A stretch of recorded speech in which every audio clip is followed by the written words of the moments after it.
저번 수요법회 때 어느 분이 제가 인터뷰 편집하는데 너무 많은 시간을 쓴다고 엄청 안타까워하더라고요. 스님이 그런 생노가다를 그렇게 하십니까?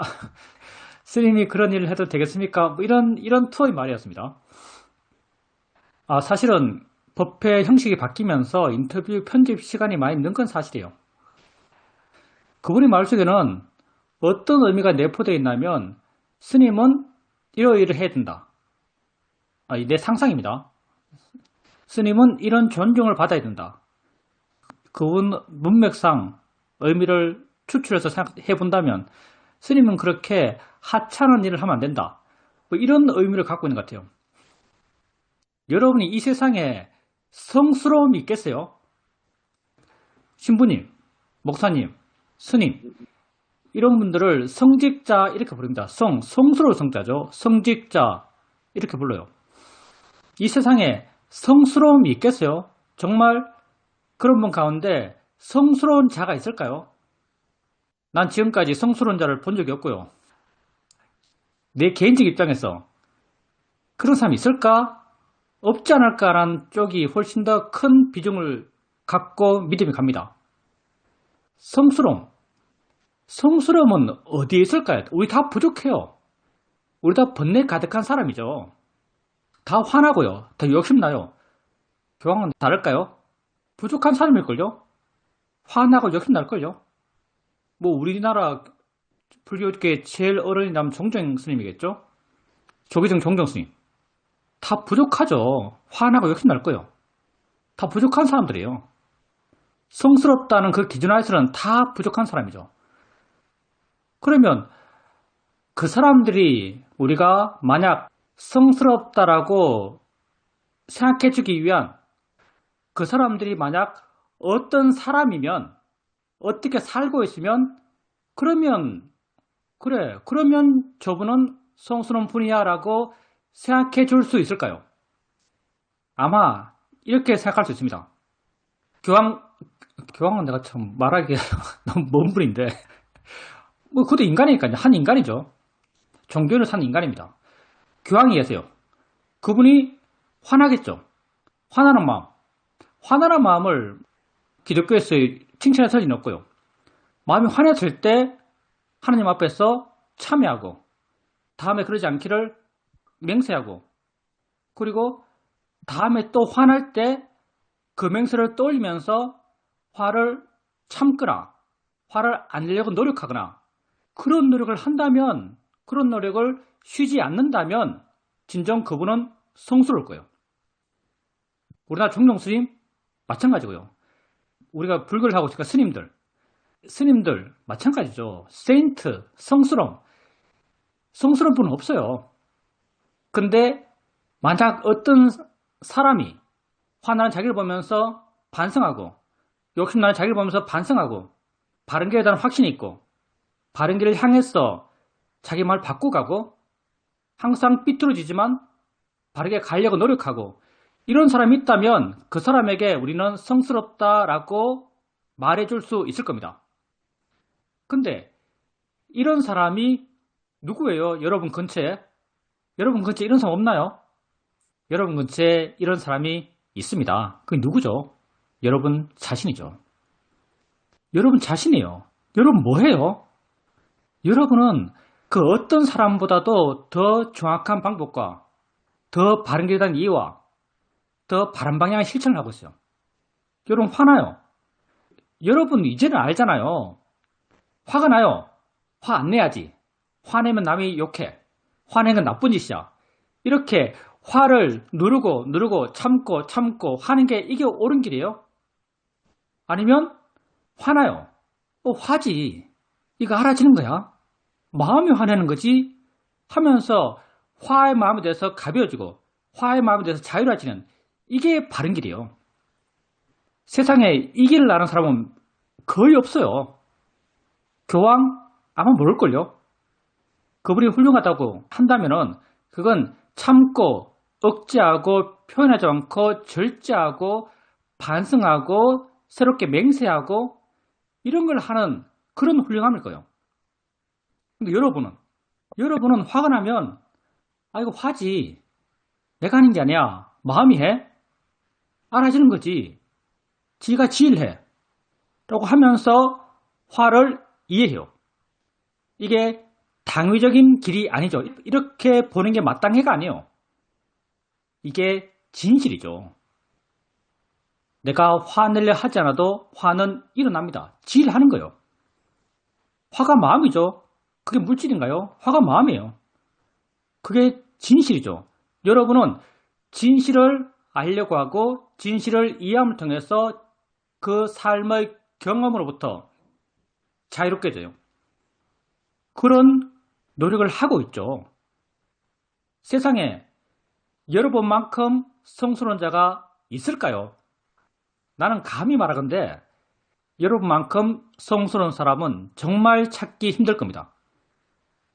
도덕으로 성을 쌓고 절제로 자기를 묻고 그렇게 사는 사람 훌륭해요. 세상에서 훌륭해요. 그게 본질일까요? 수용하는 우리는 압니다. 화가 일어났을 때 화를 참는 마음도 화라는 걸. 화를 참는 마음도 화예요. 여러분은 여러분의 본질, 좀 거창하게 말하면 존재의 본질이죠. 여러분이 존재잖아요. 세상에 여러분이 아는 존재는 여러분밖에 없어요. 여러분의 존재를 이해하고 존재를 있는 그대로 알아가고 그게 뭔지 이해하고 거기에서 바른 마음을 갖고 바른 마음이 왜 바른 마음이에요? 그게 진짜니까 그래요. 우리가 왜 자연의 이치가 바른 마음가짐, 바른 견해라고 그래요. 그게 왜 발라요? 진짜 그게 자연의 이치니까. 느낌 일어남, 그게 진짜 자연의 이치니까. 소리 들림, 그게 진짜 자연의 이치니까. 생각 일어남, 그게 진짜 자연의 이치니까. 그게 왜 대상이에요? 내가 반응할 게 없으니까. 생각이잖아요. 생각인데 왜 그 사람에게 반응해요? 그러니까 대상이죠. 그러니 이렇게 진실을 알아가고 바른 마음을 갖고 그걸 통해서 자유로워지고 있고 그런 노력을 매 순간순간 하고 있는 여러분, 세상에 세인트, 성스러움, 만약 누가 성스러운가 라고 한다면 여러분이 성스럽습니다. 근데 여러분 또 한계가 있죠. 이걸 할 때만 성스러워요. 정말 이 자체는요, 이 세상에 다른 곳에서 찾는 것이 거의 불가능할 정도로 성스러운 일이에요. 들으면 봐도 성스럽잖아요. 근데 이걸 할 때만 성스럽습니다. 우리 마음 그 깊숙이에 부정한 것, 화, 욕심, 고통, 슬픔 이런 게 가득해요. 그게 매 순간순간 드러납니다. 근데 드러나면 그게 알아지는 거죠. 알아지면 대처할 수 있어요. 그 대처를 할 때 여러분은 성스럽고요. 그 대처를 하지 않을 때 여러분은 보통 사람이죠. 여러분은 그때 중생입니다. 그 대처를 안 하겠어요?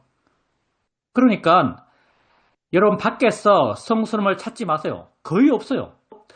진짜 난 거의 없다고 생각합니다. 성스러워진 자는 없어요.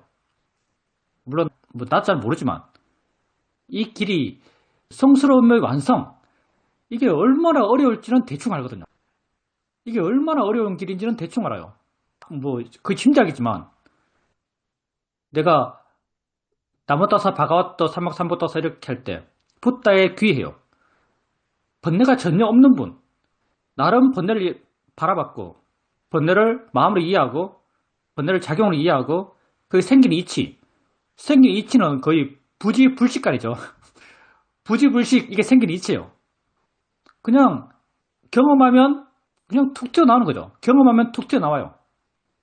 근데 이게 없는 분, 그게 붓다죠.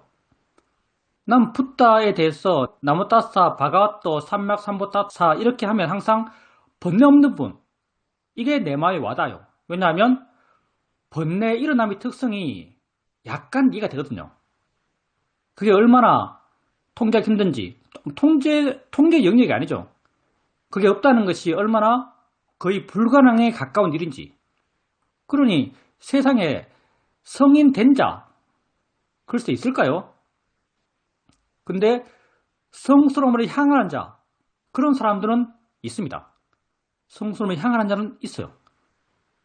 두 가지 사람을 우리가 가정했죠. 한 사람은 규율과 도덕과 절제로 철저하게 자기를 관리하고 그렇게 항상 반성하고 항상 새롭게 맹세하고 새롭게 각오하고 또 새롭게 실천하고 또 잘못된 길을 갔다가 다시 반성하고 또 나왔어 또 새롭게 맹세하고 이런 사람 이 성스럽죠.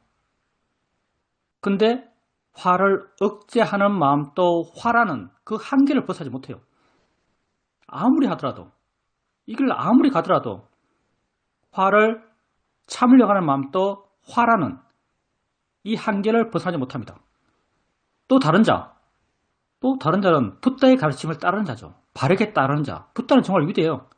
우리같이 시시하고 똑똑하지 않고 멍청한데 그 길을 갈 수 있게 길을 가르쳐줬어요. 그 출발은 인간의 존재가 어떤 존재인가에 대한 아주 근본적인 정의예요. 나는 이 순간 아는 존재다. 이거 시시해 보이지만요. 불교를 이 부정할 수 없는 그 원점에서 출발한 사람은 거의 없습니다. 불교 학자들 한번 읽어보세요. 다 뭐 삼라만상의 연기 이야기하고요. 우주관계 이야기하고요. 우리 입장에서 보면 기가 막힌 이야기를 많이 합니다. 이런 오류가 다 어디서 나오는가? 불교의 모든 출발점. 그게 나는 이 순간 아는 존재다. 이 전제에서 출발하는데 이 전제가 없어요.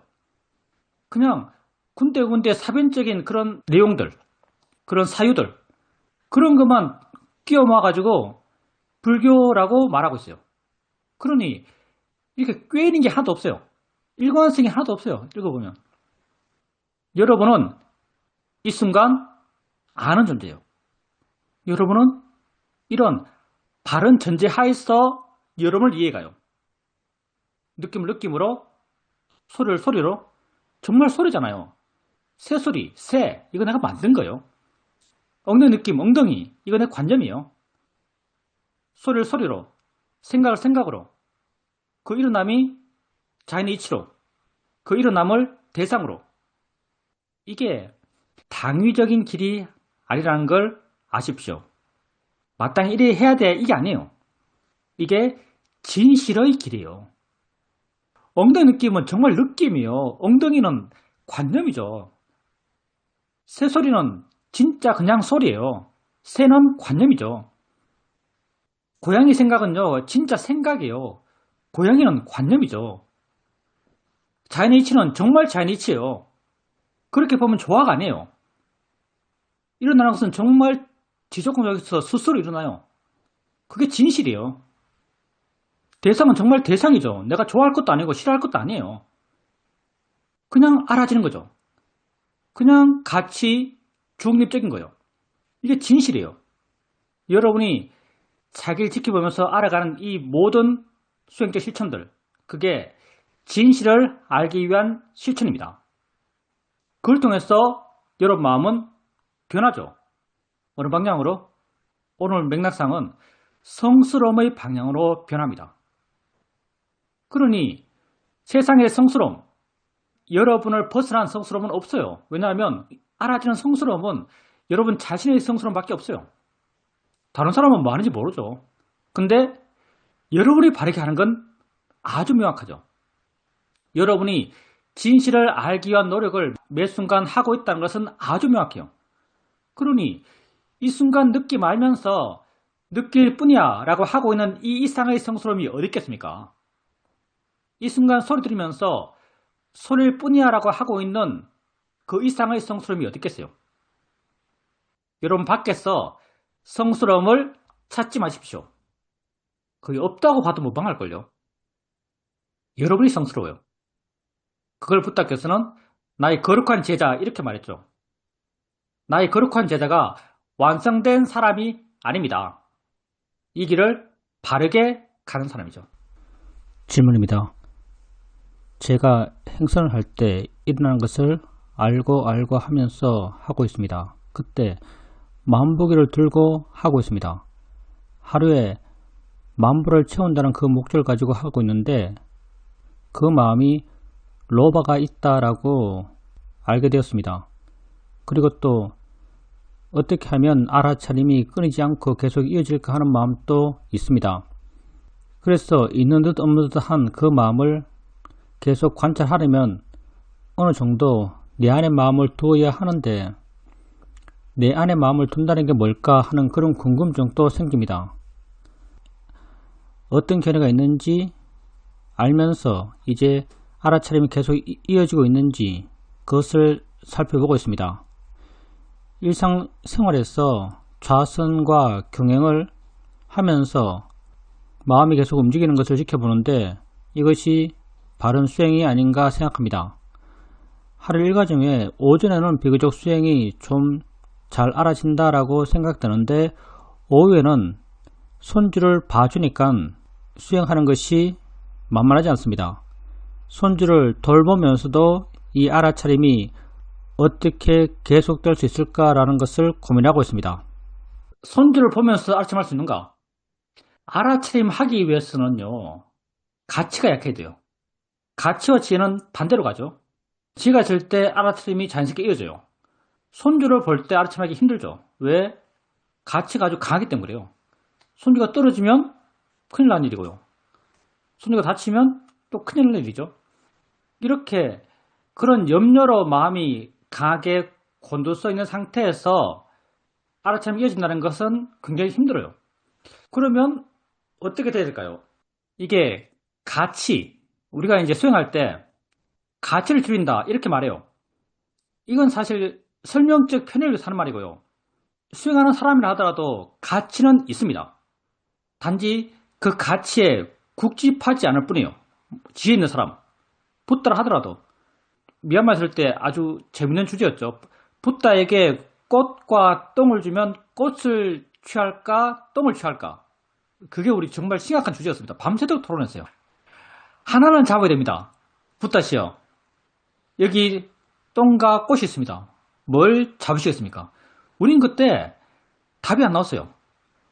감성적으로 생각해보면 당연히 꽃인데 아니 붓다는 선호가 없잖아. 좋고 싫고가 없는데 뭘 잡지? 답이 안 나왔어요. 이해가 정말 약했기 때문이죠. 지혜 있는 사람도 가치를 가집니다. 꽃을 잡을 거예요. 가치가 다르니까. 근데 지혜 있는 사람은 단지 가치를 강요하잖아요. 자기에게. 손주가 넘어지면 안 돼요. 근데 넘어지면 절대 안 돼라는 그런 단정성. 이런 게 약하다면요. 손주를 보면서도 수행할 수 있습니다. 왜냐하면 계속 보고 있을 거니까. 가벼운 마음으로 볼 수 있어요. 무거운 마음으로 그렇게 하면 절대 안 돼 라는 무거운 마음으로 보고 있으니까 손주를 보면서 수행이 안 돼요. 당연히 가벼운 마음으로 봐도 손주 행동을 알고요. 넘어지려고 그러면 잡아줘요. 그래서 손주를 볼 때 내가 그렇게 꼭 무거운 마음으로 볼 필요가 있나 라고 한번 보시길 바랍니다. 그리고 수행하면서 견해가 바른가? 이건 사이도가 하시는 말씀과 내 수행적 실천이 다른 대표적인 경우죠. 사이도는 수행하다가 마음 자세가 바른가 이걸 자주자주 체크해라 이런 말 하셨어요. 마음 자세가 바른가 이걸 자주자주 체크해라 이런 말 하셨는데 나는 이런 말 한 번도 안 했죠. 왜냐하면 내가 안 하니까. 난 이게 굉장히 어색했고요. 내 마음 상태를 내 스스로가 규정하는 느낌 들었어요.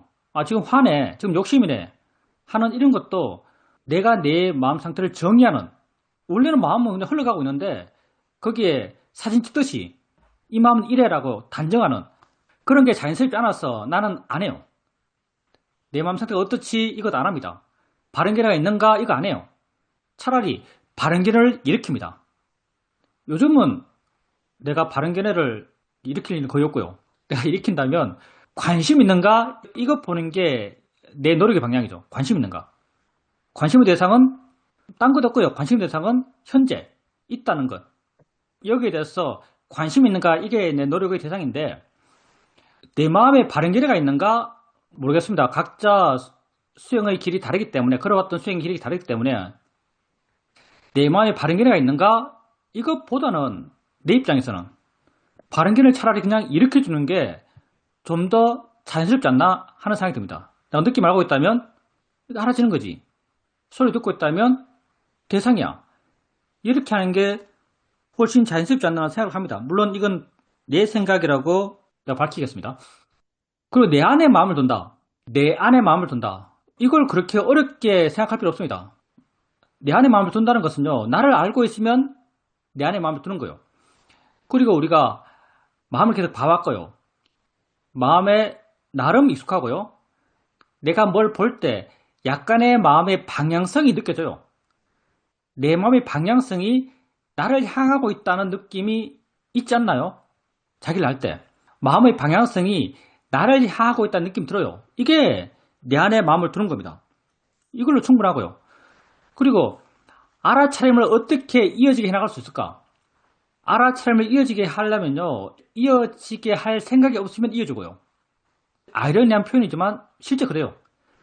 이어지게 하려고 그러면 언제나 끊어집니다. 이어지게 할 생각이 없으면 이어져요. 근데 이어지게 할 생각이 없는데 이어질 때 어떤 조건이 필요한가? 관심의 조건이 필요합니다. 이 관심이란 게 아주 명백하고 강력한 관심. 느낌이 뭐지?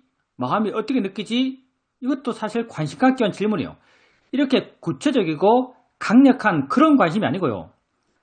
은근하고 있는 듯 없는 듯한 관심. 그러니까 무드처럼 깔려있는 관심. 무드처럼 무엇에 대해서 관심이 깔려있을 수 있지? 라고 한다면은 나로서는, 이것도 내 입장이지만, 나로서는 지금 있다는 것, 현재, 존재, 이게 뭐 멀리 있는 게 아니고요. 이게 다 지금 수행이 아닌 게 알아지는 거예요. 여기에 대한 관심이 이렇게 무드처럼 깔려 있을 수 있습니다. 그러면 나를 향한 마음이 안 사라지고요. 그리고 알아차림을 이어지려는 마음도 없어요. 알아차림을 이어지게 하려는 마음은요, 사실 약간 긴장한 마음이고요. 약간 힘들어한 마음이고요. 이런 마음은 딱딱한 마음이에요. 이런 마음은 꼭 풀어지게 돼 있어요. 상만 나면. 근데 이렇게 관심 있고 알아차림을 이어지게 하겠다는 생각도 없이 수행할 때, 그때 진짜 알아차림이 이어집니다. 말은 엄청 어렵지만 그냥 하다 보면 됩니다. 우리 수행 방법이요, 다 바른 길로 가게 구조가 되어 있습니다. 여러분이 하고 있는 바른 수행을 해 나가게 되면 결국 이 길로 가게 되죠. 그리고 경행할 때 알고 한다 하셨는데, 물론 표현이지만 알고 한다고 하셨는데, 경행할 때 알려고 하지 않아도 알아지지 않나요? 그럴 때 알려고 해서 안다면 그건 약간 초보적이고요. 알려하지 않아도 알아진다면 그건 좀 자연스러운 알아차림을 할 수 있습니다. 그럴 때 알려할 필요 없어요. 알려하지 않아도 알아집니다. 왜냐하면 우리가 그렇게 구조화되어 있으니까. 알려하지 않아도 알아져요. 그리고 만보기 같은 경우는 욕심이면 욕심이겠죠. 우리 삶의 가장 기본적인 에너지가 욕심이에요. 근데 만보기 그냥 달려있는 거잖아요. 항상 보면서 지금 10걸음 걸었네, 100걸음 걸었네, 1000걸음 걸었네, 이거 체크 안 할걸요. 그러니까 별로 문제되는 게 아니고요. 그것 말고 그거보다 심각한 욕심이 많아요.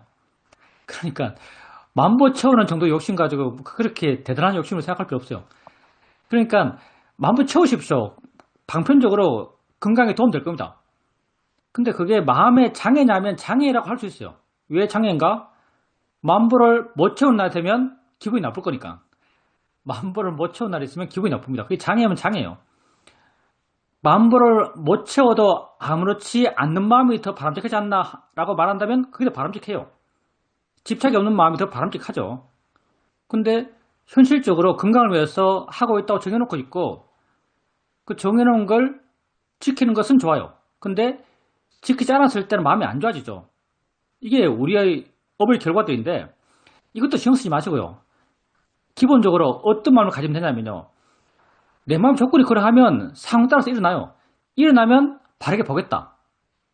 이 마음만 갖고 있으면 됩니다. 욕심이 생기면 욕심을 알면 돼요. 만보를 못 채웠을 때 기분 나쁜 느낌이 생기면 그걸 알면 됩니다. 알면서 느낌이지, 알아지는 거지 라고 바르게 알면 돼요. 그래서 삶의 조건들, 뭐 소식해야지, 운동해야지, 일찍 자야지, 일찍 일어나야지 우리가 하고 싶어 하는 거 많아요. 다 그 욕심이죠. 못할 때도 많죠. 다 게으르니까. 이런 삶의 스토리를 따라서 마음이 계속 일어나요. 일어나는 것 때문에 만보 채우는 걸 안 정하겠다. 정하지 말자. 이제 뭐 만보를 걷든 5,000보를 걷든 신경 쓰지 말자. 이렇게 할 일이 아니고요. 만보 걷는 게 도움되니까 정하세요. 마음이 일어나면 일어나는 마음을 감당하세요. 우리가 일어나는 마음을 감당하는 방식은 그 마음을 아는 겁니다. 생기면 알면 되죠. 그것 말고도 번뇌 많이 납니다. 안타까운 마음이 생기면 마음이네 알아지는 거지 하고 알면 돼요. 그래서 삶의 내용 따라서 일어나는 마음을 두려워할 필요가 전혀 없습니다. 사전에 조심할 것도 없어요. 닥치면 보면 됩니다. 질문입니다. 며칠 전에 길을 가다가 중고 옷가게에 들러서 옷을 여러 벌 샀습니다. 돌아와서 그걸 모두 세탁기에 넣고 돌리고 체육관에 갔습니다. 돌아오니까 남편이 나한테 당신이 안 하는 일을 하네 이렇게 말했습니다. 저는 오래전부터 남들이 입던 옷을 입는 것에 전혀 개의치 않습니다. 새 것이라고 해도 별 느낌이 없고 남이 입던 것을 입는다 해도 별 느낌이 없습니다. 마음이 좀 말랑말랑해졌다는 느낌도 듭니다. 정리하고 옷을 이렇게 저렇게 입어보고 했었는데 그렇게 하고 있는 모습을 떨어져서 지켜봤습니다. 일면 나라가 믿는 마음도 있고 그냥 떨어져서 지켜보는 마음도 있었습니다. 뭔가 좀 신기하다라는 느낌도 들었습니다. 요즘은 옛날에 하던 행동 가운데 안 하는 행동이 있고 옛날에 안 하는 행동 가운데 하는 행동이 있습니다. 이런 것에 대해서 다른 사람에게 묻지 않고 내 스스로에게 묻게 됩니다. 수행자님께서 해오던 일이 있고 처음 해보는 일이 있어요. 그것도 다 마찬가지죠. 어떤 마음으로 했는지 모르겠지만 아마도 수행해 나가면서 마음이 변해갔고요. 단정들이 약해져갔고 남의 시선을 별로 신경 안 쓰게 되죠. 왜냐하면 내가 나를 아니까 내가 나의 장점, 나의 우수성, 나의 단점, 나의 못난 점도 다 알아요. 그래서 남이 날 칭찬해도 별로 안 들뜨게 되고요. 남이 날 비난해도 별로 마음이 위축되지 않습니다. 왜냐하면 내가 나를 알기 때문이요. 그리고 남에게 말할 때도 제한적이지만 조금씩 우리는 이게 옳다고 알아서 말하고 옳다고 알아서 행동하는 그런 방향으로 조금씩 변해가고 있어요. 내 기준에서 말하게 되고 내 기준에서 행동하게 돼요. 내게 그 행동과 말은 옳음이죠. 그러면 그 행동과 말에 영향받는 타인들이 또 반응을 보여요. 그 반응이 내가 기대했던, 사실 기대는 있거든요. 아까 가치는 있지만 가치에 집착하지 않는다. 똑같은 원리예요. 남에게 말할 때 기대는 있어요. 그렇지만 그 기대에 집착하지 않을 뿐이에요. 내 기대에 부응하는 반응이 있을 수 있고요. 내 기대에 부응하지 않는 반응이 있을 수 있어요. 그렇지만 그들이 하는 부응하는 반응이든 부응하지 않는 반응이든 우린 마음이 반응하잖아요. 내 기대에 부응하는 반응에 들뜨지 않고 내 기대에 부응하지 않는 반응에 위축되지 않아요. 왜냐하면 내가 한 이유는 옳기 때문에 했어요. 나는 함으로써 끝난 거죠. 그리고 옳다 내 판단해서 했기 때문에 그게 잘했다라는 생각도 없어요. 그냥 자연스러워요. 마음이 그래서 그런 말이 나왔고요. 마음이 그래서 그런 행동이 나왔죠. 팔을 뻗으려는 마음이 있어서 팔을 뻗는 그 행동이 칭찬받을 일이 아니듯이 내 마음에 옳아라는 판단하에서 옳은 말을 하는 행동, 옳다는 판단하에서 옳은 행동들, 이게 자기 자신에게는 훌륭한 일이 아니에요. 그러니 점점 나는 그 말들과 그 행동으로부터 자유로워지고 상대의 반응에 대해서도 자유로워집니다. 옷도 마찬가지죠. 필요에 따라서 필요한 옷을 샀어요. 그냥 마음은 아마 차분하고 평소처럼 자기를 알면서 할 걸 했을 거예요. 남들은 거기에 어떤 의미를 부여하고 뭐 어떤 말을 할 수도 있겠죠. 남편 같은 분이. 그렇지만 수행자님은 그렇게 평소 수행할 때처럼 그런 마음으로 반응하지 않는 마음으로 그런 과정을 겪었지 않았을까 생각합니다. 만약에 그게 평소에 하지 않았던, 모르겠어요. 평소에는 좋은 곳에 가서 예쁘고 남들도 함께 감탄할 수 있는 옷을 샀을지 모르겠는데, 만약 그게 평소와 달랐다면 뭔가 다르다라는 것도 느껴질 수 있어요. 그 다름이 아마 차분함, 자연스러움, 약간의 자유로움, 이런 느낌이 아니었을까 생각합니다. 마음이 변해가고요. 그러한 마음의 변화가 우리 생활에서의 모습들도 조금씩 변화시켜 갈 거예요. 근데 그 모든 기준은 다 내게 있습니다. 내 기준 안에서 내 옳음을 바탕으로 했을 때 자유로움이 있어요. 세상 사람들은, 우리도 사실은 많은 경우 그렇지만 세상 사람들의 말과 행동의 기준은 많은 경우 자기 밖에 있죠. 자기 밖의 기준을 두고 말과 행동을 한다면 거기에 있는 것은 고통밖에 없습니다. 피할 수 없는 길이죠. 우리는 조금씩 내 안의 기준에서 말하고 행동하는 그런 사람이 되어가고 있죠. 약간씩. 그래서 수영자님이 지금 옷과 관련돼서 했던 그런 말들이 다 자기 안의 마음의 조건을 기준해서 행동했던 그런 모습이 아닐까 생각합니다. 질문입니다. 마음에 그냥 맡기면 된다라는 생각이 들었습니다. 지난주에 스님께서 피드백을 해주셨듯이 맞다, 이게 마음에 그냥 맡기면 되는 것이구나, 이렇게 방향이 잡아지면서 그냥 마음이 하는 대로 흐르는 대로 맡겨두려고 합니다. 이렇게 나름 옳은 방향에 대한 이해가 있지만 항상 또 이렇게 옳은 방향으로 행동할 수 있는 것은 아닙니다. 마음이 맡겨서 자연스럽게 진행될 때는 또 진행되는 것이고, 또 내가 드러나서 내 의지로 할 때는 또 하게 됩니다. 그러면 내 의지로 드러나서 하게 되면 단지 그걸 알고 있습니다. 거기에 또한 자연스러움이 있습니다. 손주와 함께 있을 때도 마음이 일어나는 대로 자연스럽게 진행될 때도 있고, 또 그렇게 되지 않을 때도 있는데, 또 않을 때는 그걸 물러나서 지켜보고 있습니다. 싱크대에 뭘 씻으면서도 자연스러운 알아차림의 진행이 있지만 그 가운데 또 도사가 일어나고, 일어나는 도사를 보면서 마음이 미소 짓는 그런 경험이 있었습니다. 도사이든 로바이든 그게 그냥 그러한 것, 그런 자연스러움 속에서 그런 것들이 느껴집니다. 어제는 대면 법회에 갔었는데 도반들과 만나고 이야기하는 것이 그냥 알아서 흘러가는 그런 느낌이었습니다. 별로 특별한 느낌이 없었습니다. 그리고 도반들과 이야기하면서 말을 하고 있는 것을 아는 것이 자연스럽습니다. 말할 때 알아차림이 계속 된다면 굉장히 좋은 일이죠. 왜 될까요? 라고 말해본다면, 말할 때 왜 그러면 알아차림이 안 될까요? 왜 안 되냐면요, 말의 가치가 있기 때문에, 상대의 가치가 있기 때문에, 내 말을 상대에게 설득시키고 싶어 하니까, 상대의 어떤 반응을 기대하니까, 다 내 밖에 가치를 두기 때문에 말할 때 알아차리면 안 돼요. 그러면 이 반대편에 있으면 말할 때 알아차리면 되는 거죠. 가치를 안 둬요. 물론 가치가 없지는 않아요. 우리가 가치를 안 둔다, 가치 없다, 이런 말을 많이 해요. 가치 중립적이다. 이건 약간 설명적 편을 위해서 하는 말이고요. 가치 없는 건 없어요. 관념에 다 가치를 갖고 있습니다. 아란도 가치가 없지 않아요. 가치가 있어요. 근데 가치에 국집하지 않아요. 가치가 실현되지 않아도 거기에 충격받지 않아요. 가치는 있지만 가치에 대한 기대가 없어요. 그러니까 수영님께서 왜 말할 때 알아차림이 저절되는가? 대상이나 또 설득이나 상대의 반응이나 거기에 대해서 가치는 두고 있죠. 그렇지만 가치에 대한 기대가 없어요.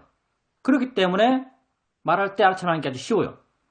내 같은 경우는 언제 말할 때 제일 알아차림이 잘 되는가? 이 시간입니다. 이 시간에 기대가 하나도 없어요. 이 시간에 기대가 하나도 없습니다. 이건 참 이상하죠. 이건 호두말에서부터 그랬는데, 호두말에서부터 법문이 좀 달라요. 법문 좀 내가 워낙 미숙하니까, 법문 잘 못하니까 약간 긴장해서 했기 때문에 보문할 때는 알아차림 안 되는데 인터뷰할 때 정말 알아차림이 잘 돼요. 이건 뭐 오토매틱이요. 말을 아무리 빨리 하더라도 말들이 엄청 복잡하잖아요.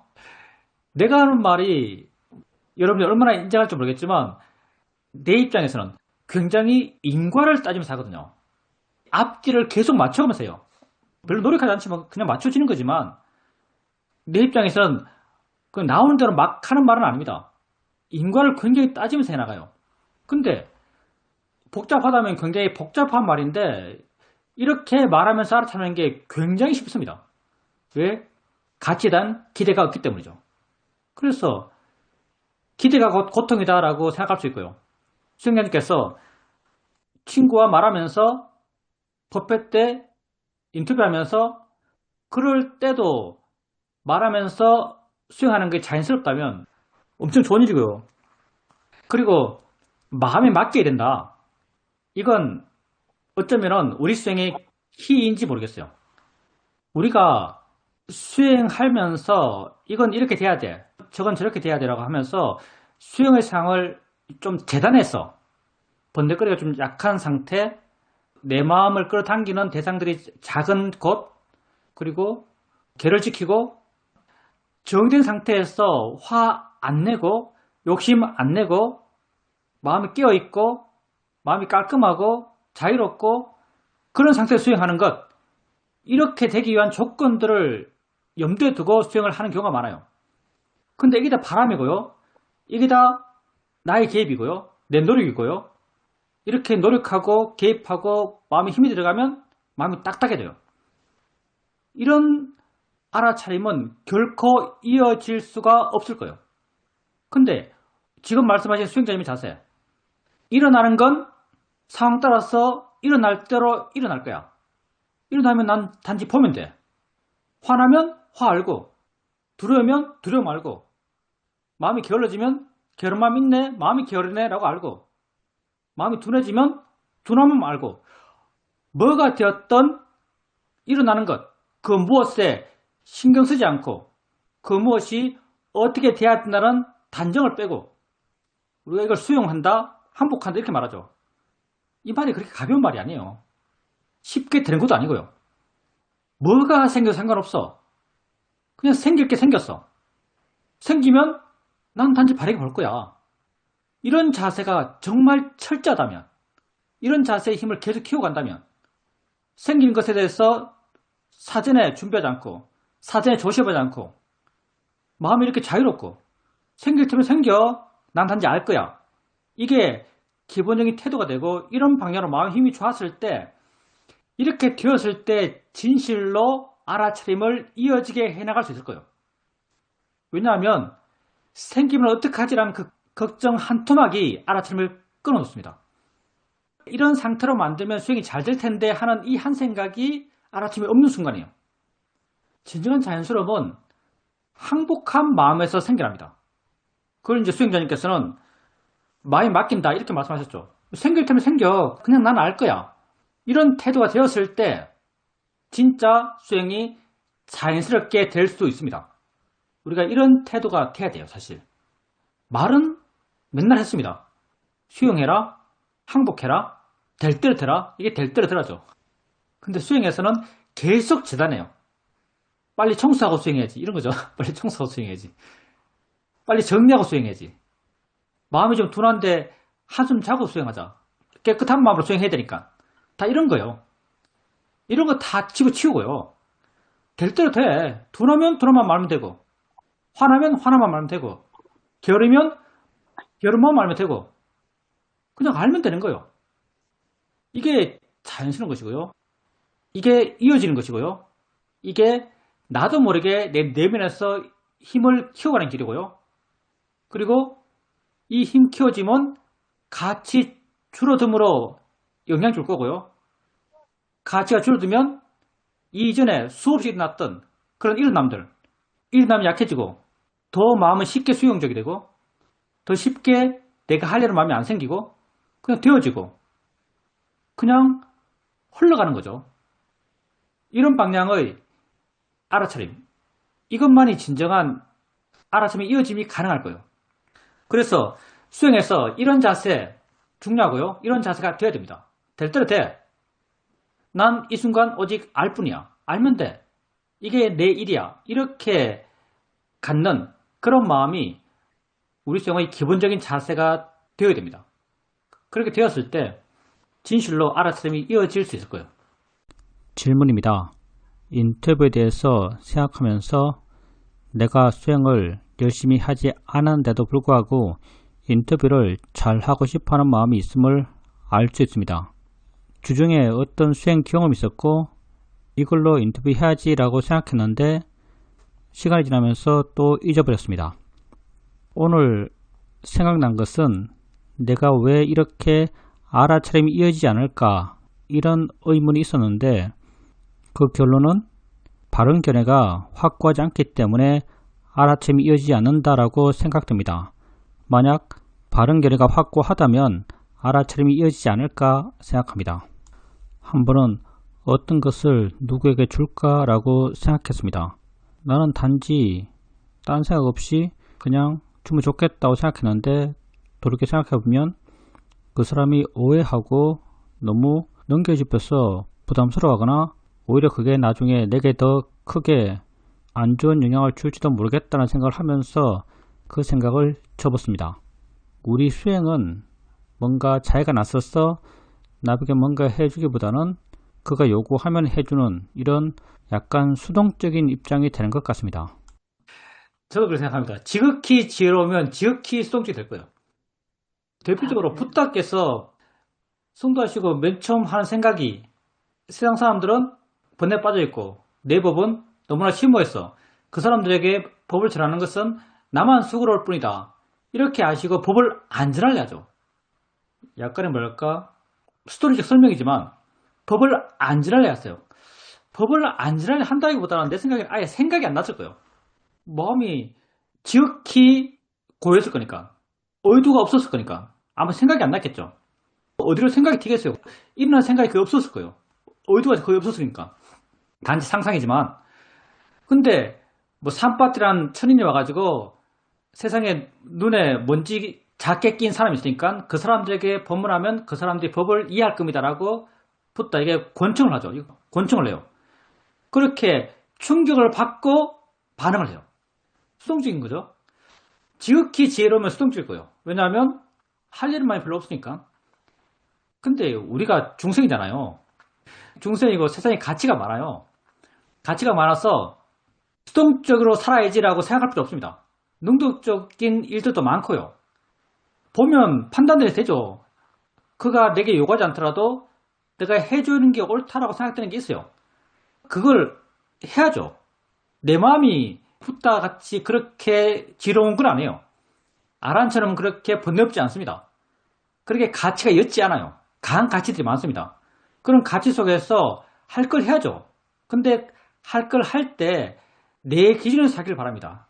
그게 고통이 작아요. 해줘야지라면 하세요. 하고 나서 상대의 반응이 어떨까를 걱정하는 것, 이게 사실 번뇌고요. 상대의 반응에 대해서는 아까 우리가 말했던 수행적 태도를 가지세요. 상대가 그렇게 하면 그때 내게 일어나는 마음들, 그걸 내가 알면 되지 라고 하시면 돼요. 나는 이게 해주는 게 옳다 해서 해줬는데 상대가 어떻게 반응하든 그 반응에 대해서 내가 내 마음에서 일어나는 것을 감당하면 됩니다. 수행적으로 감당하면 돼요.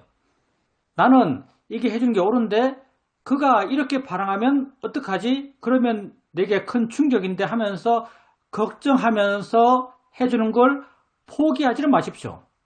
진짜 이런 형태로 포기한다면 포기하고 난 뒤에 마음이 엄청 안 좋을 거예요. 그래서 세상에서 이게 하는 게 옳아 라고 판단되는 그런 일은 하십시오. 그 결과는 감당하는 거예요. 그냥 수행적으로 감당하면 됩니다. 사전에 그런 걸 포기하는 것은 결코 현명해 보이지 않습니다. 질문입니다. 과거에 그런 경험 속에서 내가 아주 큰 고통을 받았고 그걸 극복하는 게 굉장히 어려웠습니다. 수행을 꾸준하게 하고 마음이 아주 좋을 때는 극복되었다가도 또 금방 다시 그 생각이 나고 후회되기도 하고 화가 나기도 하면서 많이 괴로웠습니다. 그래서 지금은 수동적으로 하자 요구하면 하자, 이런 마음을 되새기면서 그렇게 하고자 하고 있습니다. 수행자님 말하는 수동적은 거의 안 하는 거죠. 안 하는 게 바람직하지 않습니다. 한번 생각해 보십시오. 그리고 그게 지혜인가 아닌가는요, 수행자님만 압니다. 뭘 통해서 아는가? 마음의 느낌을 알아요. 오름의 느낌, 알의 느낌, 이런 느낌이 있어요. 그런 느낌이 있을 때 그게 지혜가 보여주는 느낌이라고 말할 수 있습니다. 그리고 수동적이라는 말을 하니까 또 생각나는 게 있는데, 수행 방법에 대해서는요, 우린 굉장히 수동적입니다. 이건 자연스럽게 수동적이 되더라고요. 수행 방법을 나에게 말할 때, 내가 낯서서 남한테 이 수행이 좋아, 시험의 수행이 좋아 라고 말할 때가 있어요. 말할 때가 있겠죠. 저는 한 번도 안 해봤습니다. 말할 때가 있겠죠. 이런 말을 할 때, 옛날에 말했거든요. 옛날에 내가 파옥 가서 수행할 때, 난 파옥이 불국토인 줄 알았어요. 파옥 가서 1년 동안 수행하고 만나는 사람마다 파옥 수행 좋다고, 거기에 정말 성의들이 많다고, 정말 바른 부처님의 수행이라고 만나는 사람마다 이야기했습니다. 그렇게 생각해보면 그런 말을 했던 마음이 다 번뇌였던 것 같아요. 시험을 수행하면서는 사이도도 그렇게 말하고요. 우리 사이도께서는 다른 사람에게 수행 방법에 대해서 말하려고 하지 말아라. 그 사람이 물으면은 그때 말해줘라. 그리고 네가 그 사람과 말할 때는 그 사람과 합의점 있는 것, 그 사람과 동의되는, 그 사람도 너와 같은 마음을 갖고 있는 그런 이야기만 해라. 이런 말을 하셨습니다. 그런 말을 들어서 그런지 모르겠지만 내가 수행법 이야기해 주는 것은 정말 수동적이에요. 남에게 사실은 말한 바가 없어요. 내가 절집에서도 스님이고 내가 아는 스님들도 있고 나름 열심히 사는 사람도 있는데 한 번도 수행 방법에 대해서 여기에 이렇게 좋은 수행법이 있어 너도 한번 해봐라고 해본 적은 없습니다. 이게 옳은가? 글쎄요. 옳은지 아닌지 잘 모르겠지만 수행법을 이야기하는 데 있어서는 제가 굉장히 수동적입니다. 거의 말 안 해요. 이거 시험일 수행법에 대해서 이렇게 공식적인 자리에서 이야기한 사람으로서는 좀 이상하죠. 이 자리 빼고는 시험일 수행법을 딴 데서 내가 이야기해 본 적이 없습니다. 시험사기가 좀 이상하네요. 질문입니다. 우리가 소리는 소리일 뿐이다, 느낌은 느낌일 뿐이다, 이렇게 보라고 합니다. 이렇게 본다는 것은 우리에게 일어나는 수상행식 가운데 수에 머물고 상행식으로 넘어가지 말라, 이런 의미가 아닐까라고 생각합니다. 아침에 일어나면 마음이 개운합니다. 마음이 가벼워서 좌선타고 기행토하면 수행이 잘 되는 것 같습니다. 그래서 그때는 수행하는 것이 참 좋습니다. 근데 마음이 멍하고 둔하고 괴로울 때, 잠이 오지도 않고 이럴 때 마음일 뿐이지 라고 하지만 그렇게 효과가 없고, 또 어떤 욕심이 있냐면 이렇게 마음일 뿐이지라고 했을 때 마음이 개운해지기를 바라는 그런 마음이 있는데 그렇게 되지도 않습니다. 그럴 때 참 괴롭습니다. 우선 소리일 뿐이지. 이건 저도 한 번도 생각 안 해봤는데 색, 수, 상, 행식, 색은 물질이니까 넘기고요. 수상행식에서 수에 머무르라 라고 말할 수도 있겠어요. 이렇게 말할 수 있습니다. 근데 상행식, 상행, 식은 고유의 일을 하니까요. 상과 상은 이건 엉덩이 느낌이야, 손의 느낌이야, 이런 거죠. 행은 좋은 거야, 나쁜 거야, 이게 행이고요. 상행으로 가지 않고 수에 머물러라 라고 하셨는데 사실은 상행으로 안 갈 수는 없어요. 상은 상의 일을 하고요. 행도 행의 일을 해요. 단지 우리가 수행적 노력을 수에 머물러 해요. 근데 이때 수는요. 이때 수는 우리가 수를 느낌이라 말하고요. 느낌을 말할 때는 언제나 몸과 관련돼서 느낌을 생각해요. 몸이 느끼는 거잖아요. 근데 이때 수는 몸의 느낌만 있는 수가 아니고요. 귀에서도 수가 있고요. 수라는 게 알아지는 것, 아는 것, 보여지는 것, 보는 것이 만났을 때 촉이 있고 촉이 갖고 오는 게 수예요. 그러니까 눈에서도 수가 있고요. 귀에서도 수가 있고요. 다 수가 있어요. 그래서 이 수는 몸이 느낀다는 그런 개념의 수라기보다는요, 그냥 인지한다. 대상을 인지한다. 대상이 있음을 확인한다. 뭐가 있다고 확인한다. 이런 입장이 좀 더 바람직하죠. 소리를 뿐이다고 했을 때 말은 이렇게 표현하지만 우리가 소리를 뿐이다고 발언계를 일으킬 때 이런 내용을 일으켜요. 근데 내가 이렇게 소리를 뿐이라고 발언계를 일으키지 않을 때, 그냥 그렇게 될 때, 소리를 뿐이라고 노력하려도 그냥 될 때는 어떠냐면요, 그냥 들리고 있는 뭐가 있어요. 그냥 인지의 대상이 존재하는 거죠. 인지의 대상이 존재해요. 보이는 것도 마찬가지. 그냥 인지의 대상이 존재해요. 느낌도 마찬가지거든요. 느껴지는 대상이라 할 수 있겠지만 이것 또한 인지의 대상이 존재해요. 이렇게 인지의 대상이 존재하는, 그게 머무는 것, 그렇게 알아가는 것, 이게 소리일 뿐이야, 느낄 뿐이야, 생각일 뿐이야, 이런 바른 견해가 나아가고자 하는 방향이죠. 그래서 수영님이 말씀하셨듯이 수에 머물라 라고 하는 것 맞는 말이고요. 나로선 동의하고요. 근데 이 수가 느낀다는 그런 수와는 좀 다르고요. 그냥 인지하는, 알아진 게 있는 그런 의미의 수라고 말할 수 있겠습니다. 그리고 좌선하시고 밥을 먹을 때 수영을 잘하세요. 근데 피곤하고 하기 싫을 때 어떻게 수행해야 하는지는 압니다. 피곤할 때 몸이 피곤한가 마음이 피곤한가, 사실 마음이 피곤해요. 몸은 아무것도 모르거든요. 마음이 피곤을 느끼고 있어요. 마음이 그걸 피곤하다고 정의하고 있는 거죠. 하기 싫을 때 누가 하기 싫어하는가? 마음이 하기 싫어요. 그때 마음이지라고 하라고 우리가 말합니다. 마음이지라고 하라고 말해요. 근데 여기서 마음이지라고 하면은 수행자님 수행이 잘 되는가 하면은 아마 마음이 안 좋기 때문에 반발이 막 생길 것 같은데요. 반발이 막 생길 것 같습니다. 그래서 이렇게 할 때 방향성을 잘 잡으셔야 돼요. 이렇게 할 때 어떻게 해 나가는가 하면요, 내가 마음이지라고 하고 있는 것을 이해하기 위해서 이렇게 하고 있어요. 그러니까 수행하기 싫어요. 싫은 마음이 있어요. 싫은 마음을 알면서 그냥 주문 외우듯이 마음이지라고 하면 정말 소용없고요.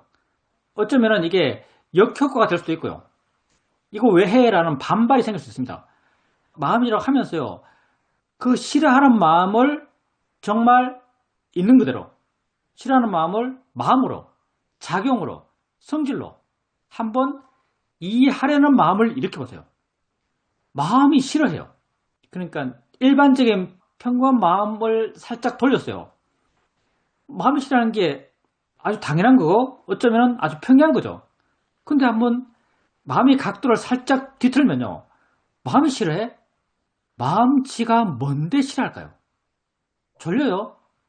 마음이 졸아요? 마음이 어떻게 졸죠? 마음이 존다는 게 과연 뭘까요? 짝 틀면요, 이게 엄청 신기합니다. 마음이 졸아요. 마음이 어떻게 졸죠? 조는 마음, 도대체 뭐죠? 이렇게 수행자님에게 경험되는 그 마음을요, 단지 마음이지라고 주문처럼 외워봐야 별 소용이 없고요. 좀 더 들어가서 관심을 한번 가져보십시오. 마음이 그렇게 한다는 것에 대해서 관심을 가져보세요. 그리고 이게 정말 될 때 관심이 생깁니다. 관심이 생기면 그게 마음을 깨워요. 뭔가 좀 다르다고 느끼거든요. 이렇게 하는 것, 이게 바르게 하는 겁니다. 물론 마음이지라는 것도 그렇게 하기 위한 방편인데 보통은 그냥 마음이지 하고 나 했어 이거잖아요. 보통은 마음이지라고 하면서 난 수행했어, 보통 우리 수행하는 사람들의 판단들이에요. 사실은요 이렇지 않고요, 마음이지라고 하면서 정말 그게 마음임을 한번 이해해 보려고 노력하는 거예요. 하기 싫은 게 마음이에요. 마음이 어떻게 하기 싫어하죠? 도대체 마음이 뭔데 하기 싫어할까요? 하기 싫어하는 이게 도대체 뭘까요? 이렇게 관심이 생긴다면 마음이 깨어날 것이고 수행하려는 마음이 생길 겁니다. 답을 얻는 게 아니에요. 우리는 질문하는 게 답을 얻기 위해서가 아닙니다. 그래서 마음이지라는 이 말들을 단순하게 주문처럼 하지 말고요, 정말 한 걸음 들어가서 도대체 마음이 어떻게 싫어하지? 어떻게 둔해졌지? 어떻게 둔할 수가 있지? 마음이 어떻게 졸리지? 라고 약간 진지하게 한번 관심 가져보십시오. 질문입니다. 요즘은 수행 여건이 상당히 좋다라고 생각하고 있습니다. 몸이 좀 안 좋아서 남편이 몇 주째 밥도 하고 설거지도 하고 있습니다. 저는 그냥 계속 수행하면 됩니다. 마치 수행센터에서 숙식을 제공받으면서 수행하는 것과 같습니다. 오전에 좌선하고 수행하고 점심 먹고 또 수행하고 그러면 마음이 아주 활발해서 좌선 중에도 관심과 마음의 힘이 느껴지고 끝까지 수행 상태가 좋습니다. 참 좋다라고 느껴지고 계속 해야겠다라고 생각됩니다. 근데 딸이 작업실을 옮기면서 살 것이 있다고 같이 나가자고 합니다. 저는 사실 계속 수행하고 싶은데 딸의 요구에 대해서 살짝 주저하는 마음이 있었습니다. 근데 독립적인 마음이 강한 딸이 그렇게 요구할 일도 별로 없어서 함께 나갔습니다. 밖에 나가도 내 마음이 나를 잘 벗어나지 않았습니다. 그래서 반응이 작고 별로 지치지 않고 집에서 수행하는 것과 크게 많이 다르게 느껴지지 않았습니다. 딸은 이것저것 하면서 엄청 피곤해하고 기운이 다 빨렸다 이렇게 말하고 집에 돌아와서 바로 쓰러졌습니다. 저는 딸에게 너 수행해야겠다, 수행하면 그런 것이 없다라고 말했습니다. 이렇게 요즘은 수행하고 있습니다. 수행이 엄청 잘 되시는 것 같습니다.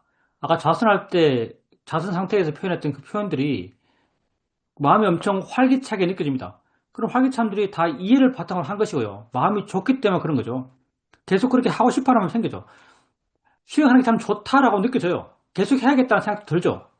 마음이 좋을 때, 잘 될 때, 수행하는 게 좋다, 계속 해야겠다, 이런 마음이 생깁니다. 근데 우리가 삶에서 그런 상태의 수행을 계속 못해요. 그런 상태의 수행을 어떻게 하겠어요? 네. 계속 우리에게 자극이 옵니다. 딸이 와서 요구를 해요. 요구할 때 아마 수행자님의 첫 마음은 약간 거부하고 싶었겠죠. 왜냐하면 수행은 상태가 좋으니까 계속하고 싶어요. 근데 거부하고 싶어 하는 마음이 생겼다면 그 거부하는 마음은 또 어떤 마음일까요? 그 마음이 화일 겁니다. 그러니까 참 아이러니한 게 많아요. 수행이 잘 돼서 수행하고 싶어 하는데 수행이 잘 되기 위해서 조건을 만들어 가고자 하는데 수행 안 될 것 같은 조건에 대해서 내가 화가 나는 거죠. 목적은 수행 잘하려고. 근데 수행 잘하는 게 뭔가? 화 안 내는 게 수행 잘하는 거예요. 화 안 내는 게 수행 잘하는 건데 수행 잘 되려고 화내는 거죠. 그러면 뭐가 바른가? 어떻게 돼야 되는가? 아까 우리 비슷한 말 했는데 마음 가는 대로 해야죠. 왜냐하면 이미 알 겁니다. 딸 말을 듣고 딸의 요구를 수용하고 딸 말대로 따라서 하는 것, 이게 바르다는 것은 듣는 순간 알았을걸요? 듣는 순간 알았을 겁니다. 물론 잘 안 될 겁니다. 우리가 다 욕심이 있기 때문에. 근데 우리가 나가야 될 방향은 이거예요. 생기면 생기는 데 순응해서 방향을 바꾸는 거예요. 방향이 바뀌는 것에 자연스러워져야 되죠, 사실요. 여기에 만약 걸린다면, 사실은 다 걸려요. 여기 걸린다면 알아차림이 이어지면 없는 거죠, 사실요. 또 끊어져요. 옛날에 사회도께서 이런 말을 한 적이 있습니다. 어떤 수행자는 자기가 법당에서 좌선하고 있는데 좌선 상태가 아주 좋았대요. 아주 좋은데 자기 도반이 와서 자기를 툭툭 치면서 말을 걸어요. 말 걸면 불같이 화가 난대요. 불같이 화가 나는 거예요. 그 이야기 하시면서 사이도는 도저히 이해가 안 된다. 사이도 수준이 너무 높아요. 우리가 감당하기에 너무 높은 부분인데 사이도는 이렇게 말씀하세요. 나는 도저히 이해가 안 된다. 좌선할 때 좌선하고 툭툭 치면 눈 뜨고 말 걸면 대답하고 나가자 그러면 따라가고 말 끝나면 돌아와서 또 좌선하면 되는 거 아니냐. 이렇게 말씀하십니다. 그래서 당신은 아니 왜 그 친다고 화가 나? 난 그 화난다는 게 도저히 이해가 안 된다. 이런 말씀을 하셨어요. 이게 우리가 나아가야 될 방향에 대한 정답을 사실 보여주고 있어요. 가자 그러면 가고요. 오라 그러면 오고요. 앉으라 그러면 앉고요. 매 순간순간 하는 건 똑같아요. 물론 수행자님께서 따라서 나가서도 계속 수행하셨죠. 집에서 워낙 수행이 잘 됐죠. 무슨 말인가 하면 가속도가 아주 강해요. 관심이 커요. 그러면 밖에 나가도 그 관심이 날 잘 안 떠나요. 그냥 세상을 아는 건 자연스러워요. 그렇지만 마음이 내 안에 있으면서 세상을 알아요. 그래서 수행이 이어지고 당연히 마음이 내 안에 있으면서 세상을 알기 때문에 세상에 반응하는 마음이 약하고 세상에 반응하는 마음이 약하니까 마음이 피곤하지 않아요. 돌아서도 여전히 마음은 깨어있고 힘이 있죠. 사이도는 이런 걸 진짜 쉬는 거다 이렇게 말하죠. 진짜 쉬는 거다. 우리가 뭘 안 하고 쉰다고 하는 그런 장소에 머물고 이래야만 쉬는 게 아니라 번뇌가 없는 것, 그게 진정 쉬는 것이다. 참되게 쉬는 것이다. 우린 그렇게 쉴 줄 알아야 한다 이렇게 말씀하셨죠. 그게 수행자님께서 오늘 외출하시면서 했던 것, 그게 실제로 쉬는 거죠. 물론 다 안 되죠. 나도 안 됩니다. 근데 나가야 될 방향은 그거예요.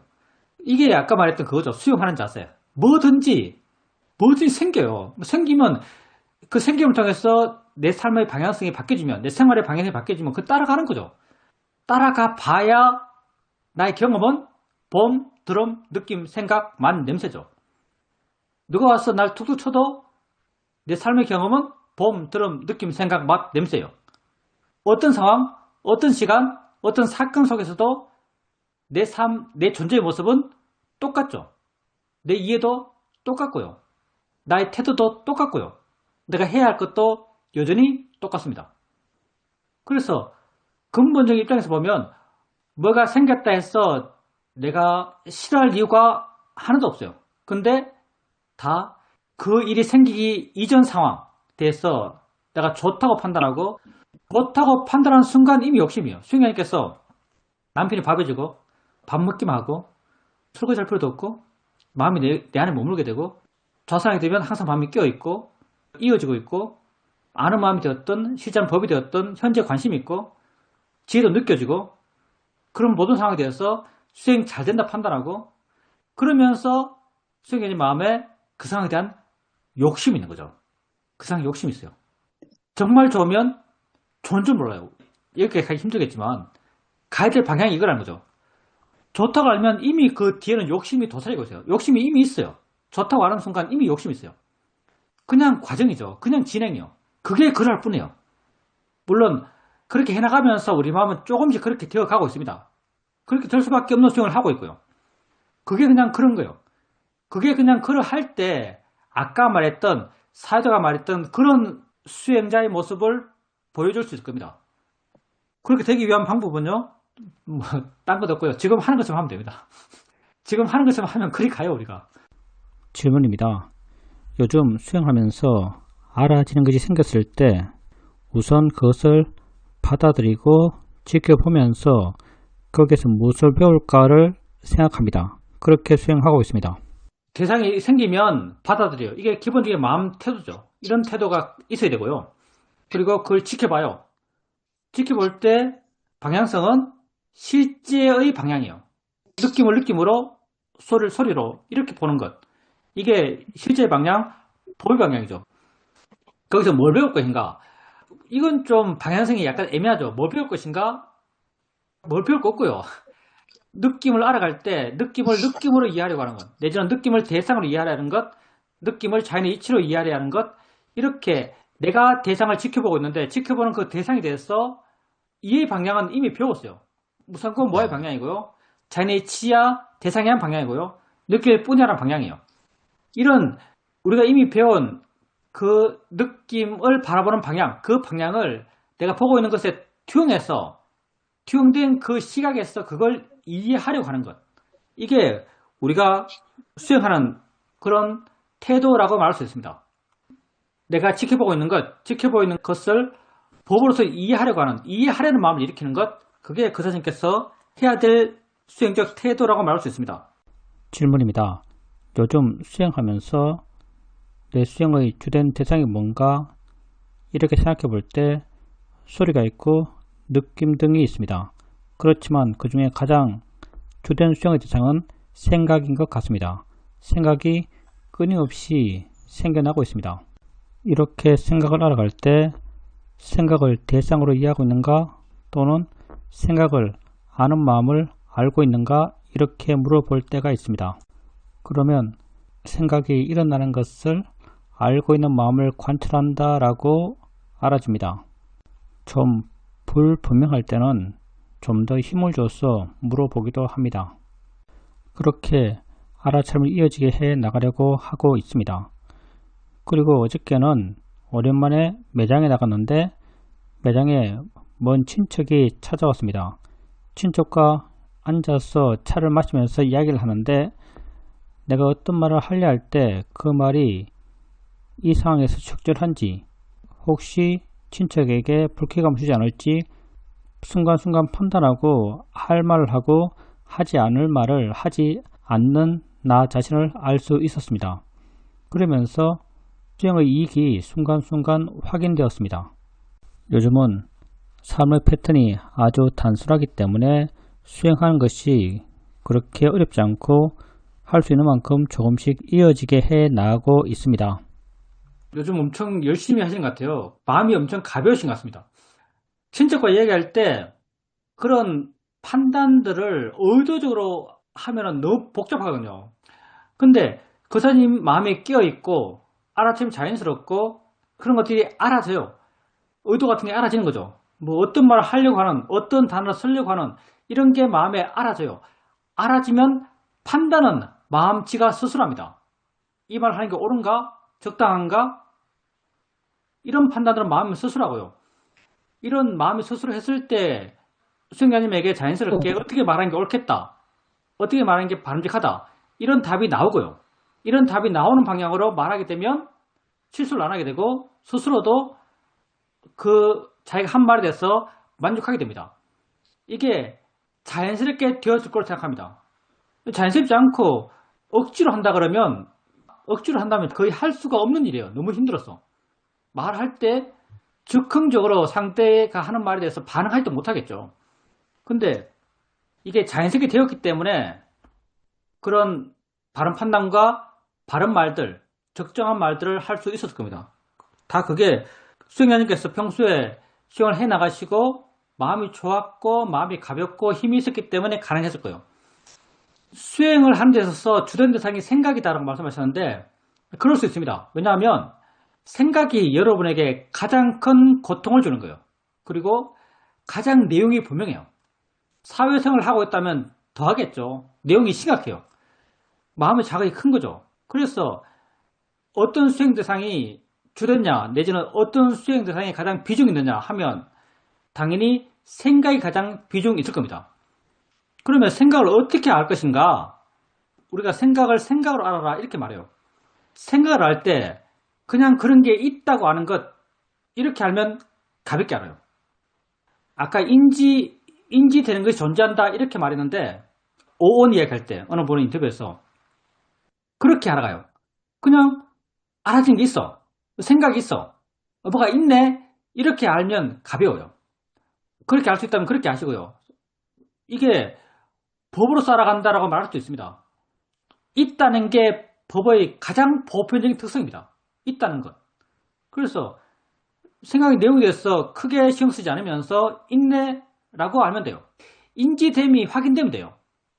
인지됨을 확인하는 게 아니고요. 이건 의도적으로 하는 거죠. 인지됨을 확인하는 게 아니고요. 인지됨이 확인되면 돼요. 있음이 확인되면 돼요. 그러면 생각을 바르게 알아채면 했다고 할 수 있고요. 또 생각이 좀 심각하다면은 이해의 방향을 제시해 줄 수 있는데 생각이지 라고 할 수 있고요. 뭐 알아지는 거지 라고 할 수 있고요. 나는 생각을 할 때 수행은 하는 게 다 개별적이니까요. 나는 생각을 노력으로 이해하려는 주제를 내 마음으로 일으켜 준다면 이런 방향으로 수행할 때 언제나 나는 마음이 생각하는 거야 이렇게 이해했어요. 마음이 생각하는 거야. 마음이 생각하는 거야 이렇게 이해했고 이런 이해의 느낌을 확인했고 이런 이해의 느낌이 있을 때 생각의 내용이 무의미해졌어요. 나의 독특한 방향이죠. 이게 뭐 정답이라는 건 아니고요. 나는 그렇게 이해했고요. 수행자님이 생각을 보면서 이해했던 그런 이해가 있을 거고요. 그런 이해를 떠올리면 그 이해가 더 분명해지고 그렇게 떠올린 이해 생각이 바른지 바르지 않은지는 번뇌가 줄어드는 걸로 생각의 내용의 무거움이 약해지는 걸로 확인할 수 있습니다. 그리고 또 수행자님께서 아는 마음을 아는가라고 확인해 본다라고 말씀하셨어요. 이게 아는 마음을 이런 식으로 확인하는 사람이 있을 거예요. 아는 마음을 아는가라고 확인한다. 이건요, 우리가 이건 모형적으로 생각합시다. 대상이 있어요. 실제로 앞뒤 없이 일어나지만 모형적으로 설명했을 때 대상이 맨 앞에 있고요. 그리고 아는 마음이 이걸 인지해요. 그리고 보는 마음이 있겠죠. 3단 구조예요. 대상, 아는 마음, 보는 마음. 자, 아는 마음을 아는 것을 확인한다 하면 이 구조가 어떻게 되냐면요. 대상이 있어요. 아는 마음이 있어요. 아는 마음을 또 아는 마음이 있어요. 이 뒤에 보는 마음이 있을 거예요. 아는 마음을 아는 것을 확인하는 거죠. 이게 4단 구조가 돼요. 표현하자면 이거 엄청 복잡한 거고요. 이게 엄청 어색한 겁니다. 그래서 아는 마음을 확인하는 건요. 우리가 아는가를 묻잖아요. 이게 가장 단순하고 바른 방식이에요. 생각이 있으면 생각을 아나? 아는가? 물어봐요. 아네? 라고 확인돼요. 아네라고 확인된 게 뭐겠어요? 생각을 아는 마음을 확인하는 거예요. 아네라고 확인하면 이게 아는 마음을 확인하는 겁니다. 아는 마음을 아는 것을 확인하는 건요. 생각을 아는 마음을 확인하는 게 아니에요. 생각을 아는 마음을 아는 걸 확인한 거죠. 이건 우리가 원하는 우리 수행에서 뭐 아는 마음을 안다고 했던 그 아는 마음이 아니에요. 이건 훨씬 더 미세한 마음이고요. 훨씬 더 알기 어려운 마음입니다. 그래서 생각을 아는 마음을 확인한다면요. 생각을 아나? 아는가? 라고 했을 때 아네라는 수긍이 생긴다면 그게 생각을 아는 마음을 이해한 겁니다. 아는 마음을 안다라고 말할 수 있어요. 또 어떤 분은 아는 마음을 안다는 게 아는 마음을 아는 것을 확인한다. 이런 구도 속에서 아는 마음을 아는 분도 있을지 모르겠지만 이렇게 하지 마시고요. 이거 엄청 어렵고요. 필요도 없어요. 그냥 대상을 아는지를 확인하면 됩니다. 소리 들을 때 듣나 해서 듣네 라고 마음에 와닿으면 소리 듣는 마음. 다르게 표현하면 소리 아는 마음을 이해한 거예요. 느낌 할 때도 느낌을 아는가? 아나? 라고 했을 때 아네? 라는 게 마음에 와닿으면 느낌 아는 마음을 확인한 겁니다. 느낌 아는 마음을 아는지 확인하는 것. 이거 어떻게 해요? 난 해본 적도 없어서 어떻게 해야 되는지 모르겠습니다. 느낌을 아는 마음을 아는지를 확인한다. 이게 아니고요. 그냥 느낌 안다고 이해하면 느낌 아는 마음을 아는 겁니다. 그래서 아는 마음을 알 때 현재보다는 좀 단순하게 하십시오. 질문입니다. 지난주에 어머니께 전화가 왔어. 아버님이 뭐가 좀 안 좋으셔서 조직 검사를 받아야 한다는 이야기를 들었습니다.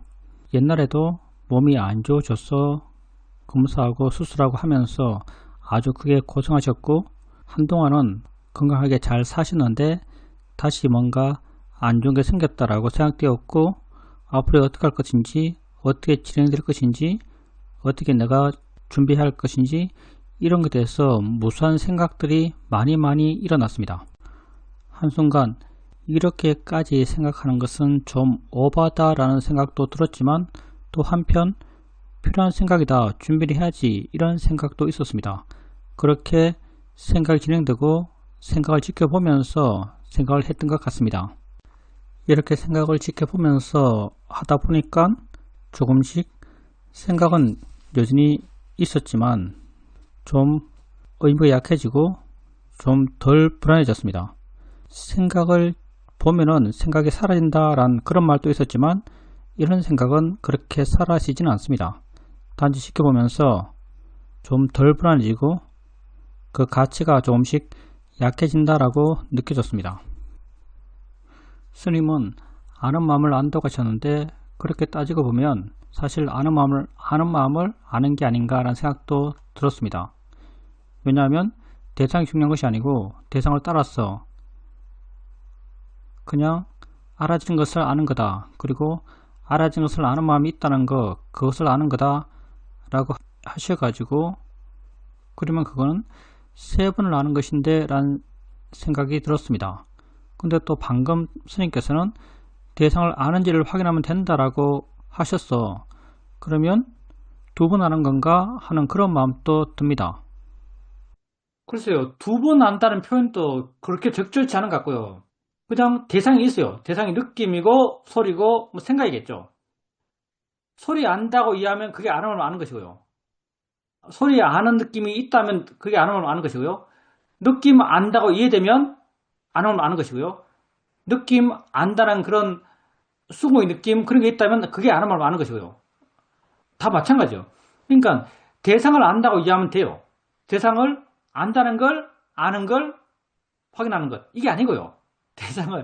대상을 안다는 걸 아는 걸 확인하는 것 이게 아니고요. 그냥 대상을 안다고 알면 돼요. 대상을 아는 것을 아는 게 아니고요. 대상을 아닌 것을 안다면 이게 뭐 세 칸, 네 칸 되겠죠. 이게 어떻게 가능한지도 모르겠어요. 이런 말은 시험에 있을 때부터 들었는데 말은 이렇게 해요. 실제 그게 어떻게 가능하지? 이게 가능이나 한 일이야? 뭐 엄청 마음이 날카로우면 가능할지 모르겠습니다. 뭐 아는 마음은 어떤 대상에도 붙으니까요. 그러니까 아는 마음을 아는 마음이 있을 수 있어요. 그렇지만 아는 마음 자체도 워낙 미세한 건데 아는 마음을 아는 것을 안다고요?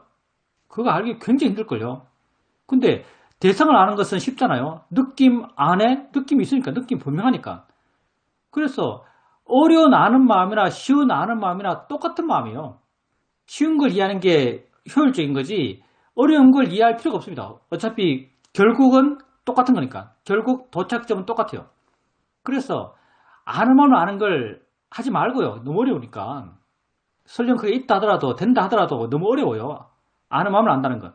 그냥 대상을 아는 걸 하세요. 느낌 아는 것, 느낌 안해라고 이해하고 소리 안해라고 이해하고 생각 안해라고 이해하고 이걸로 충분합니다. 결국은 똑같고요. 그리고 생각에 대해서 우선 생각을 대상으로 바르게 수행했을 때 생각이 사라진다는 틀린 말이에요. 생각은 사라질만 하면 사라지겠지만 사라지지 않을만 하면 사라지지 않습니다. 그래서 생각을 대상으로 바르게 수행한다 하더라도 생각이 사라지지 않을 수도 있습니다. 생각을 계속 볼 수도 있어요. 생각이 계속 진행되고 계속 생각을 대상으로 알아차림하고 알아차림과 생각의 진행이 함께 갈 수도 있어요.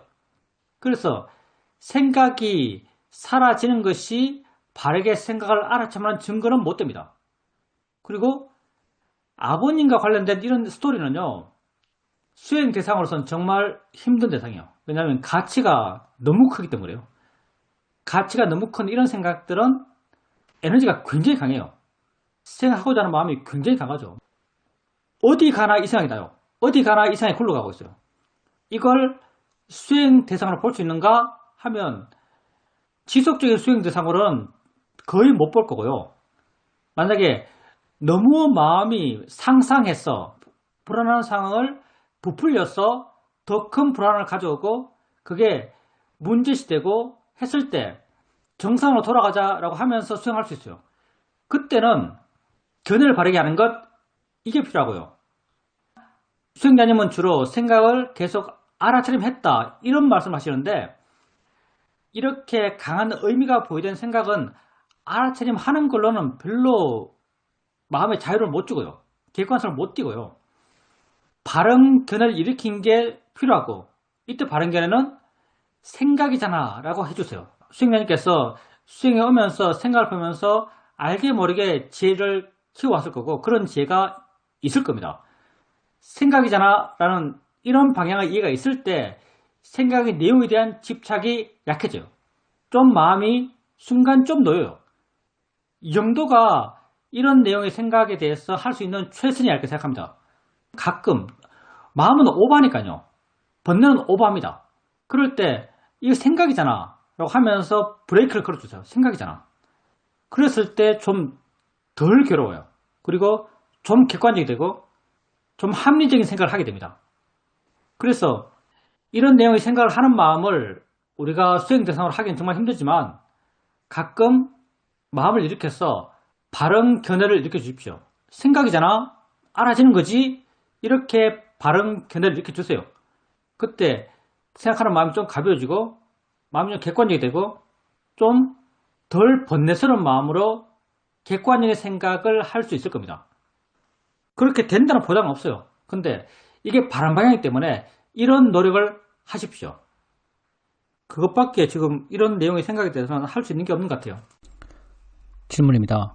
제가 저번 선호부패에서 스님에게 수영을 하게 되니까 친구들과의 대화가 피상적이 되고 공유가 안 되고 마음의 결이 달라져서 오히려 관계가 어긋난다 이렇게 말씀드렸습니다. 그리고 그 한 예로 친구가 커피를 매일 마시는데 커피 맛이 좋다라고 이렇게 하는 말을 듣고 커피를 마실 때 그렇게 맛이 좋다 맛이 안 좋다라고 하면서 먹으면 그게 참 고통이겠구나 라고 말하니까 친구가 약간 토라진 그런 반응을 보였습니다.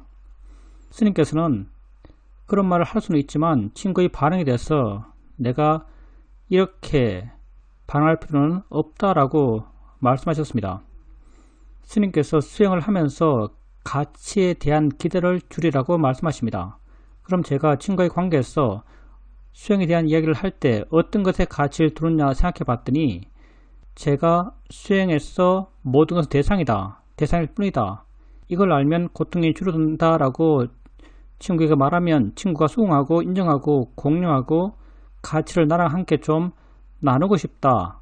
이런 것을 내가 중요하게 생각하고 있다는 생각이 들었습니다. 이런 관계란 것이 가치를 공유하고 그러면서 깊어지고 나한테 중요한 사람이면 더욱더 이런 가치를 함께 나누면 좋겠다고 생각하는데 이제 그런 가치를 줄여야겠구나 라는 생각을 하게 되었습니다. 가치가 줄어들면 친구가 어떻게 반응해도 제가 반응하지 않을 것 같습니다. 이게 맞는 방향인지 모르겠지만 이건 친구뿐 아니라 가족이나 모든 사람들에게 적용이 될 텐데 그렇다면 내가 중요하게 여기고 있는 이 수행의 가치를 서로 공유할 수 없구나라는 생각을 하게 됩니다. 그래서 수행을 하면서 산은 산이 아니요 물은 물이 아니다 라고 하는 이런 말을 자꾸 하면서 가치를 공유하고 싶어 하는데 이런 나의 수행적 이해를 인정받지 못하더라도 그냥 넘어가면서 수행하다 보면 어느 순간 그냥 평상심으로 그렇게 대화할 수 있겠지라는 막연한 희망을 가져봅니다.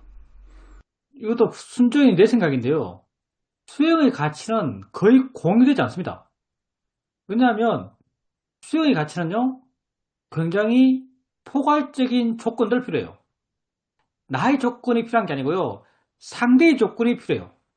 그 사람이 받아들일 준비가 되어 있어야 돼요. 그 사람이 이런 방향에 있어서 문제의식을 갖고 있어야 돼요. 뭐 삶이 뭔가? 내 존재가 뭔가? 어떻게 보는 것이 행복의 길인가?